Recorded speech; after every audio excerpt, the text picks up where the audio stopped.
নমস্কার বন্ধুরা, আজকের হলো ঝুলন যাত্রা। তো তোমরা সবাই জানো ভারতবর্ষে বা বাংলায় যে সমস্ত যাত্রা উৎসবগুলো আছে তার মধ্যে ঝুলন যাত্রা হচ্ছে একটা অন্যতম। তো ঝুলন যাত্রা উপলক্ষে আজকের আমরা চলে এসেছি কলকাতাতেই অবস্থিত ঝুলন বাড়িতে। তো এই ঝুলন বাড়িতে এসেছি, এখানে যে ঝুলন যাত্রা যে উৎসবটা হয় আজকের এইটা নিয়েই হচ্ছে আমাদের ভিডিওটা। পুরো ঝুলন বাড়িটা তোমাদের আজকে ঘুরে দেখাবো। এখানে শ্রীকৃষ্ণের সম্পর্কিত বিভিন্ন রকম তথ্য এখানে দেওয়া আছে এবং সেখানে শ্রীকৃষ্ণ কী কী করতেন, লীলা খেলা, সেই সমস্ত কিছু এখানে দেওয়া আছে।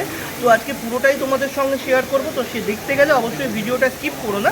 চলো শুরু করছি আজকের ভিডিওটা, সাথে থাকো। এই মুহূর্তে ঝুলন বাড়ির সামনে চলে এসেছি। তোমাদের লোকেশানটা বলে দিই, তোমরা যদি মেট্রো ধরে আসো গিরিশ পার্ক মেট্রোতে এসে 1 নম্বর গেট দিয়ে বেরিয়ে চালতা বাগানের দিকে যে তোমাদের পুজোটা হয় চালতা বাগান, সেদিক ধরে তোমরা এলে চালতা বাগান ক্লাবের ঠিক পাশের গলিতেই হচ্ছে ঝুলন বাড়ি অবস্থিত। ঝুলন বাড়ির আগেই ঠিক এখানে আর একটা ঝুলন বাড়ি আছে, দেখো শ্রী শ্রী রাধা গোবিন্দ জিউ এস্টেট ঝুলন বাড়ি। এখানেও ঝুলন উৎসব হয়। তো এই বাড়িতে ঢুকবো, প্রবেশ করব, করে এই বাড়ির যে ঝুলনটা হয় সেটাও তোমাদের একবার দেখাবো। এই মুহূর্তে ভেতরে প্রবেশ করে গেছি, আর প্রবেশ করে যাওয়ার পর দেখো এখানে ঝুলন বাড়ি খুব সুন্দরভাবে সাজানো হয়েছে। এখানে একটা রাধা কৃষ্ণের মূর্তি বিরাজমান দেখো, আর তার চারপাশটা কি সুন্দরভাবে সাজানো হয়েছে দেখো, বিভিন্ন গোপিনীরা এখানে আছেন দেখতেই পাচ্ছ। আর এই জায়গাটা কি সুন্দরভাবে বনাঞ্চল করা হয়েছে দেখো, খুব সুন্দরভাবে সাজিয়েছে এনারা। আর লাইটিংয়ের কাজটাও খুব দারুণ লাগছে দেখতে, অপূর্ব লাগছে। আর এখানে রাধাকৃষ্ণ যুগলে বসে আছেন ঝুলন উৎসবে, সেটাও তোমাদের একবার দর্শন করালাম। ঝুলন যাত্রা উপলক্ষে প্রত্যেক বছরই এই ঝুলন বাড়ি সেজে ওঠে, এরমভাবে খুব সুন্দরভাবে সেজে ওঠে। আর তোমাদের ইনফরমেশনটা জানিয়ে দিই, এই ঝুলন বাড়ির যে ঝুলন উৎসবটা আজ থেকে 5 দিন পর্যন্ত চলবে।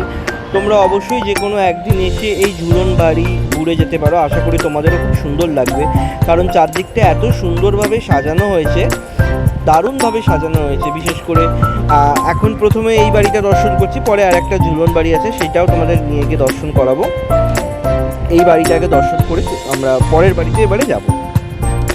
বন্ধুরা ওইদিকে ঝুলন বাড়ি দর্শন করে এগিয়ে চলেছে, আরও একটা ঝুলন বাড়ি আছে সেটা দর্শন করতে। আর দেখতেই পাচ্ছ যেতে যেতে চারদিকে এরকম মেলা বসেছে, বিভিন্ন পসরা সাজিয়ে সবাই বসে পড়েছে এখানে দেখতেই পাচ্ছ, এবং মেলা জমেও উঠেছে, দারুণ লাগছে কিন্তু দেখতে।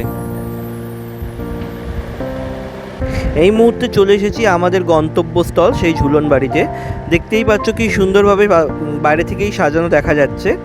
তো এই বাড়িরই এখন অন্দরে প্রবেশ করব এবং এই বাড়িতেই ঝুলনের বেশ কিছুভাবে সাজানো হয় সেটা তোমাদের দেখাবো। তো ধীরে ধীরে ভেতর দিকে প্রবেশ করে চললাম এবং প্রবেশ করে তোমাদের দেখাবো। দেখো এটা অনেক পুরনো বাড়ি, কি সুন্দর ঝাড়বাতি, ওপরে কড়িকাঠের রয়েছে তোমাদের ওপরের অংশটা। আর প্রবেশ করেই প্রথমে এত সুন্দর একটা ঝর্ণা দেখতে পেলাম দেখো, দারুণ লাগছে। আর এই ঝুলন বাড়ির চারদিকে শ্রীকৃষ্ণের বিভিন্ন দৃশ্য তুলে ধরা হয়েছে, সেগুলোও তোমাদের এক এক করে আমি দেখাবো। তার আগে এই ঝর্ণাটা তোমাদের একবার দেখিয়ে নিই, দেখো দারুণ লাগছে। তো বন্ধুরা দেখতেই পাচ্ছ ঝুলন বাড়ির ঝুলনে প্রথমেই দেখা যাচ্ছে এখানে নৌকা বিলাস। এখানে শ্রীকৃষ্ণ রয়েছেন, তার সঙ্গে রাধারানী এবং তার সখীরা রয়েছেন। তো ঝুলনের প্রথমেই আমরা দেখতে পেলাম এখানে শ্রীকৃষ্ণের একটা নৌকা বিলাসের লীলা দেখা হয়েছে। এর পরের অংশটায় আমরা চলে যাব শ্রীকৃষ্ণের বকাসুর বধ। বাল্যকালে শ্রীকৃষ্ণ যখন বকাসুরকে বধ করেছিল এইখানে সেই দৃশ্যটা তুলে ধরা হয়েছে। শ্রীকৃষ্ণ কীভাবে বকাসুরকে বধ করেছিল সেই দৃশ্যটাই আমরা এই বকাসুর বধে দেখতে পেলাম। এর পরের অংশে আমরা চলে যাব, এখানে আমরা দেখতে পাচ্ছি শ্রীকৃষ্ণের ঝুলন। শ্রীকৃষ্ণ এবং শ্রী রাধিকা অলরেডি ঝুলনে বসে আছেন এবং শ্রী রাধিকার 2 সখী 2 দিকে অবস্থান করছে। এবং যে ঝুলন মানে হচ্ছে ঝোলা, যে ঝোলাটায় ওনারা ঝুলছে সেই দৃশ্যটা আমরা এখানে দেখতে পাচ্ছি। এর পরবর্তী যে অংশটা আছে সেদিকে এই মুহূর্তে আমরা চলে যাব। তো এই মুহূর্তে আমরা দেখতে পাচ্ছি এখানে দেখাচ্ছে অঘাসুর বধ। শ্রীকৃষ্ণ যখন বাল্যকালে অঘাসুরকে বধ করেছিল এখানে সেই দৃশ্যটা আমরা দেখতে পাচ্ছি যে অঘাসুর বধ। তারপরে দৃশ্যে আমরা এই মুহূর্তে চলে যাব। এই মুহূর্তে আমরা দেখতে পাচ্ছি শ্রীকৃষ্ণের গরু চড়ানো। যখন শ্রীকৃষ্ণ বাল্যকালে মা যশোদার থেকে আজ্ঞা নিয়ে এবং যে সমস্ত রাখালদের সঙ্গে গরু চড়াতে যেতেন সেই দৃশ্যটা এই জায়গায় তুলে ধরা হয়েছে।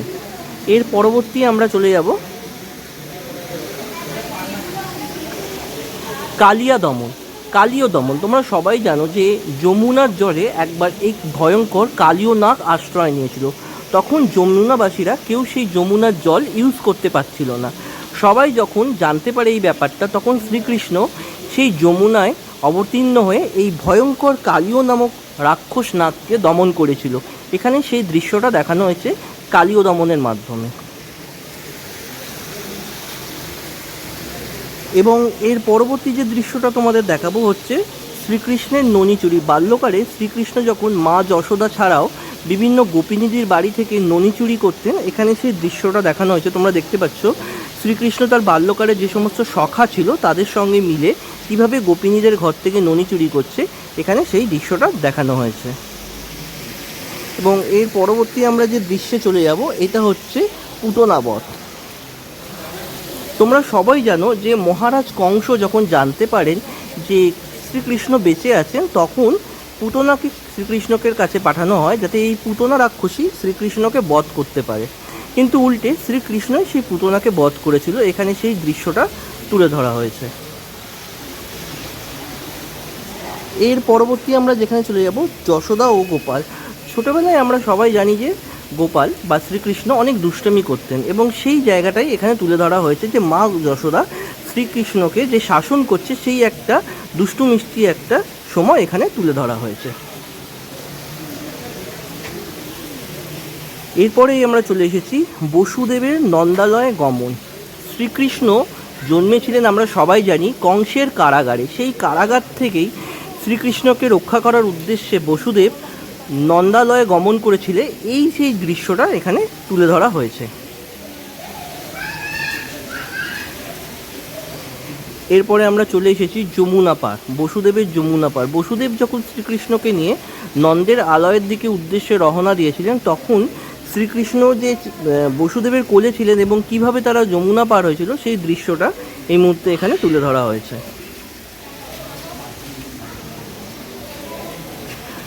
এরপরে আমরা দেখতে পাচ্ছি কারাগারে শ্রীকৃষ্ণের জন্ম। তোমরা দেখতেই পাচ্ছ যে কারাগারে কিভাবে শ্রীকৃষ্ণের জন্ম হয়েছিল সেই দৃশ্যটা এখানে তুলে ধরা হয়েছে। এবং যে সপ্তম গর্ভের যে সন্তান হত্যা করা হয়েছিল মাতা দেবকী, সেই দৃশ্যটা এখানে তুলে ধরা হয়েছে। তোমরা দেখতে পাচ্ছ যে মাতা দেবকীর যে সপ্তম গর্ভের সন্তান ছিল তাকে হত্যা করছে কংস, সেই দৃশ্যটা এখানে তুলে ধরা হয়েছে।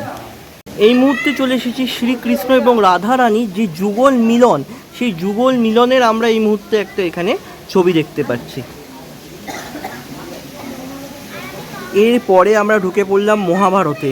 মহাভারতে অভিমন্যুকে চক্রব্যূহের মাধ্যমে কিভাবে হত্যা করা হয়েছিল সেই দৃশ্য, মহাভারতের যে অভিমন্যু বধের দৃশ্য, বিভিন্ন মহারথীরা কিভাবে অভিমন্যুকে বধ করেছিল সেই দৃশ্য এখানে তুলে ধরা হয়েছে।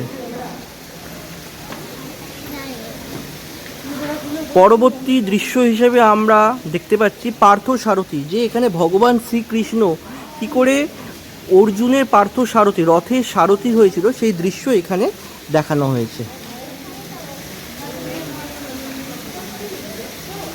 তার পরবর্তীকালে আমরা চলে এলাম যে দৃশ্য দেখতে, যে যার জন্য বা যে কারণের জন্য মহাভারত ঘটেছিল সেই দ্রৌপদীর বস্ত্রহরণ। ভরা সবাই যখন দ্রৌপদীর বস্ত্রহরণ হয়েছিল সেই দৃশ্যটা এখানে দেখানো হয়েছে। এবং ভগবান শ্রীকৃষ্ণ পেছন দিকে দেখতে পাচ্ছ কীভাবে দ্রৌপদীর সেই মান সম্মান বাঁচিয়েছিলেন সেই দৃশ্যটা এখানে তুলে ধরা হয়েছে।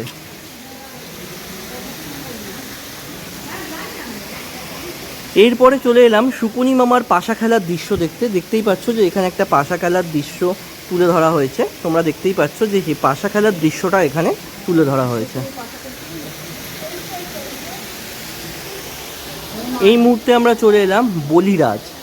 সেই বলিরাজকে বামন অবতারে কিভাবে বলিরাজের হাত থেকে পৃথিবীকে রক্ষা করেছিল সেই দৃশ্য এখানে দেখানো হয়েছে।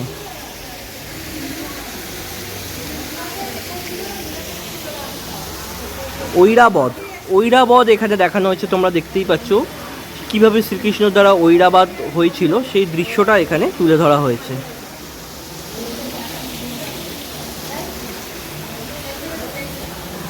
তারপরে আমরা চলে এলাম মহাভারতে জরাসন্ধ বধ কিভাবে হয়েছিল এবং কিভাবে শ্রীকৃষ্ণ তার কিভাবে জরাসন্ধকে বধ করলে, তার হত্যা করলে সেই হত্যা হবে, সেই দৃশ্যটা করেছিল, সেই দৃশ্যটা এখানে তুলে ধরা হয়েছে। এবং আমরা এই মুহূর্তে দেখতে পেলাম কৃষ্ণ কালী। যখন কৃষ্ণ রাধার সঙ্গে দেখা করতে এসেছিল তখন কৃষ্ণের দুই ননদ জটিলা কুটিলা আয়ান ঘোষকে খবর দেয় যে তিনি কৃষ্ণের সঙ্গে দেখা করতে গেছেন। আয়ান ঘোষ যখন এসে দেখতে পান যে কৃষ্ণ তখন কালী রূপ ধারণ করে, কারণ আয়ান ঘোষের আরাধ্যা ছিলেন স্বয়ং মা কালী। তো কীভাবেই এখানে কৃষ্ণ কালী রূপ ধারণ করেছিল সেই দৃশ্য এখানে তুলে ধরা হয়েছে। তার পরবর্তীকালে আমরা চলে এলাম যে শ্রীরাধিকার মানভঞ্জন, শ্রীকৃষ্ণ কীভাবে শ্রীরাধিকার মানভঞ্জন করেছিলেন সেই দৃশ্য এখানে তুলে ধরা হলো।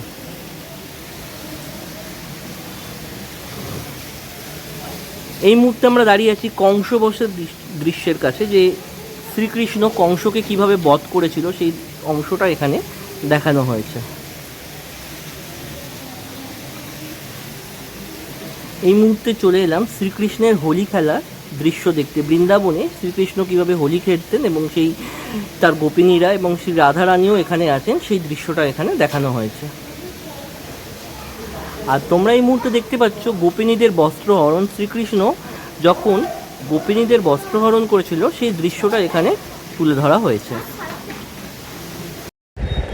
তো এতক্ষণ তোমাদের ঝুলন বাড়ির চারদিকে যে শ্রীকৃষ্ণের লীলাক্ষেত্রগুলো দেখানো হয়েছিল সেগুলো দেখাচ্ছিলাম। তো আর এইটা হচ্ছে সামনের নাট মন্দিরটা, এখানে শ্রীকৃষ্ণ এবং রাধারানী অবস্থান করছে সেটাও দেখাবো। আর এইটা হচ্ছে চারদিকে যে লীলাক্ষেত্রগুলো তোমাদের এতক্ষণ ধরে আমি দেখালাম সেই দৃশ্যটা। তো একবার পুরো চত্বরটাই তোমাদের ঘুরিয়ে দেখিয়ে দিলাম। ঢুকিয়ে দেবার পর এবারে আমি যাব তোমাদের শ্রীকৃষ্ণ এবং রাধারানীর দর্শন করাতে। আর এটা হচ্ছে চারপাশের ভিউটা, সেটা একবার তোমাদের সুন্দরভাবে দেখিয়ে দিলাম। এই মুহূর্তে ঝুলনবাড়ির রাধাকৃষ্ণকে আমরা দর্শন করছি। অপূর্ব সুন্দরভাবে দেখো রাধাকৃষ্ণকে এখানে সাজানো হয়েছে। আর রাধাকৃষ্ণের যে সিংহাসনটা আছে তার চারপাশটাও খুব সুন্দর ফুলের কাজ করা হয়েছে, দেখতেই পাচ্ছ, দারুণ লাগছে। কিন্তু এখানে তোমাদের দর্শন করতে যাতে না অসুবিধা হয় তাই একবার জুম করে রাধাকৃষ্ণকে দেখালাম, দেখে নাও। ভগবানের দর্শন তোমরা করো। এই ঝুলন যাত্রার দিনকে আমরা এই মুহূর্তে ঝুলন বাড়ি রাধাকৃষ্ণের দর্শন করছি। রাধাকৃষ্ণের মন্দিরের পাশে রয়েছে দেবাদিদেব মহাদেবের একটি বিগ্রহ বা শিবলিঙ্গ যেটাকে আমরা বলি, দেখো। তো আমরা এই মুহূর্তে ঝুলন বাড়িতে শ্রীকৃষ্ণের দর্শন করতে এসে এখানকার সেবায়েতকে পেয়ে গেছি। আচ্ছা দাদা নমস্কার, প্রথমে জানতে চাইবো কত বছর ধরে এই ঝুলন উৎসব চলে আসছে এখানে? প্রায় 100 বছর। আচ্ছা, কতদিন চলবে এখানে? 5 দিন চলবে। তো এই শ্রীকৃষ্ণের সম্পর্কে যদি কিছু জানান, মানে এই যে শ্রীকৃষ্ণের যে মূর্তি সম্পর্কে, কত বছরের মূর্তি বা মূর্তিটা কিসের তৈরি সে সম্পর্কে যদি কিছু ইনফরমেশন দেয়। মূর্তি হচ্ছে 100 বছরেরই পুরনো। আর আমাদের শ্রীকৃষ্ণ হচ্ছে ষষ্ঠী পাতলে, রাধা মাধব হচ্ছে অষ্টধাতু। এমনকি আপনি যে পাশে খাটটা দেখতে পাচ্ছেন এই পাশে শয়নের, সেই খাটটিও আমাদের 100 বছরেরই পুরনো। আচ্ছা, 100 বছর ধরেই এখানে এই মূর্তি এখানে রয়েছে। আচ্ছা, এবারে জানতে চাইবো আপনারা ভোগে কি নিবেদন করেন এখানে শ্রীকৃষ্ণকে? ভোগে লুচি থাকে, ফল থাকে, দুধ থাকে। এমনকি দুধটা আছে যে মালিক পক্ষ আছে তাদের নিজস্ব গরু গোমাতার থেকে দুধ আছে আমাদের। আচ্ছা, এখানে কি শ্রীকৃষ্ণকে কোনোভাবে অন্নভোগ নিবেদন করা হয়? আমাদের করা হয় না সেটা, কিন্তু আমাদের ভোগ অনেক রকমের হয়। আচ্ছা আচ্ছা, সকালে কখন ভোগ নিবেদন হয় এবং সন্ধেবেলায় কখন ভোগ নিবেদন করা হয়? নিত্য পুজোর ক্ষেত্রে এটা আমাদের প্রতিদিনই হয়, সকালে এবং সন্ধেবেলায়। সকালবেলাতে মন্দির খুলে যায় 6টার সময়, আমাদের 10টার সময় এমনি পুজো শুরু হয়, মন্দির 6টায় খুলে হয়ে যায়। এমনি সকালেতেও লুচি ভোগ থাকে, রাত্রিবেলাতেও লুচি ভোগই থাকে।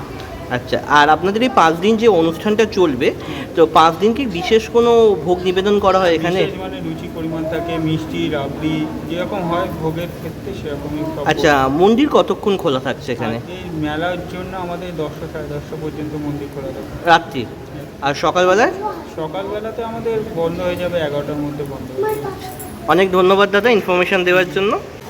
তো বন্ধুরা, এতক্ষণ তোমাদের ঝুলন বাড়ির পুরো ইতিহাস সম্পর্কে আমরা পুরো ইনফরমেশান দিলাম এবং ঝুলন বাড়িতে যে শ্রী রাধাকৃষ্ণ রয়েছেন তাদেরও দর্শন করালাম এবং রাধাকৃষ্ণর কী ইতিহাস আছে সেই সম্পর্কেও তোমাদের আজকে জানালাম। তো তোমরা অবশ্যই অনেকেই ভিডিওটা দেখছো, যদি ভিডিওটা তোমাদের অনেকেই ভালো লাগে তো অবশ্যই একটা লাইক শেয়ার কমেন্ট করে দিও। আর যারা চ্যানেলে নতুন আছো অবশ্যই চ্যানেলটাকে সাবস্ক্রাইব করে পাশে থেকো। তো দেখা হচ্ছে খুব তাড়াতাড়ি আবার কোনো একটা নতুন ভিডিও নিয়ে। ততক্ষণ পর্যন্ত সবাই ভালো থেকো, টাটা।